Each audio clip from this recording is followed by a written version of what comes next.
Welcome to Tight Spreads. After going 0 for 6 in week 2, I am like Mike McDaniels, officially on the hot seat. Our season record took a beating, and as of week 2, we are 3-8. Let's start chipping away with the W's and get back to the even mark for now. Let's get this party started. Houston at Jacksonville, Jags minus 1.5. This game is tough. T-U-F-F tough.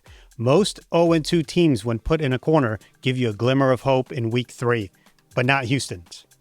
The Texans have not looked right, and they're physically gassed after the tough week loss to Tampa. While Trevor Lawrence's numbers are not impressive, anyone watching last week's game can tell you Jags should have won the game if it wasn't for the drops. C.J. Stroud looks off. He's averaging 200 yards per game and has 1 touchdown the entire season. Both defenses are middle of the pack, and Jacksonville leads the league with INTs.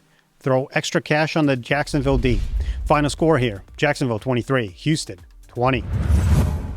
LA Rams plus 3.5 at Philly. The half point matters here. Philly got lucky last week. If Kelsey keeps the ball and runs it in for a touchdown, the outcome would have been different. Philly is another team that got beat up in last week's game. LA Rams are a solid West Coast team that travels east. McVay plays well against Philly. Stafford is averaging 250 yards a game this season and threw over 300 yards last year versus Philly in the playoffs. Again, the half point matters here. I have Eagles winning by a field goal. Final score, Philly 27, LA 24. Dallas minus 1.5 at Bears. Both of the defenses are bottom 5, so expect a lot of points. Dallas eked out a win last week versus the Giants. But let me remind you, Wilson for the Giants had a game of his life. Dak does well against mid-level teams, but does great against subpar teams.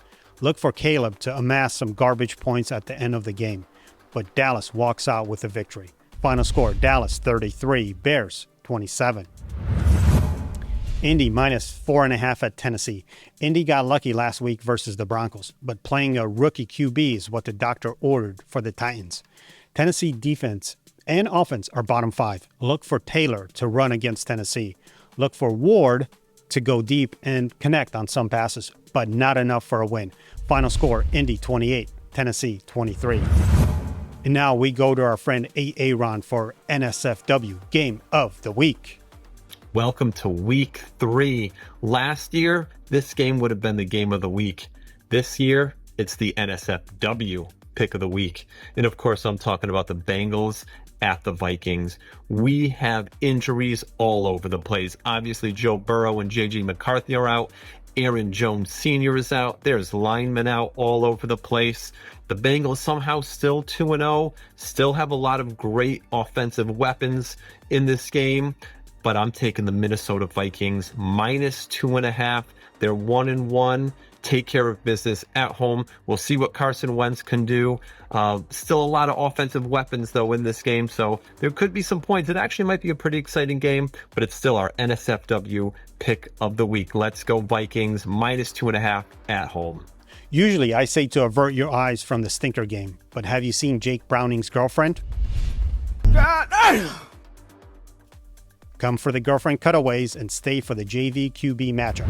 So my final picks are as follows. Jacksonville minus 1.5, Rams plus 3.5, Dallas minus 1.5, Indy minus 4.5, and our NSFW is Vikings minus 2.5. Don't forget to like and subscribe, and as always, the beverage is on ice. GVO.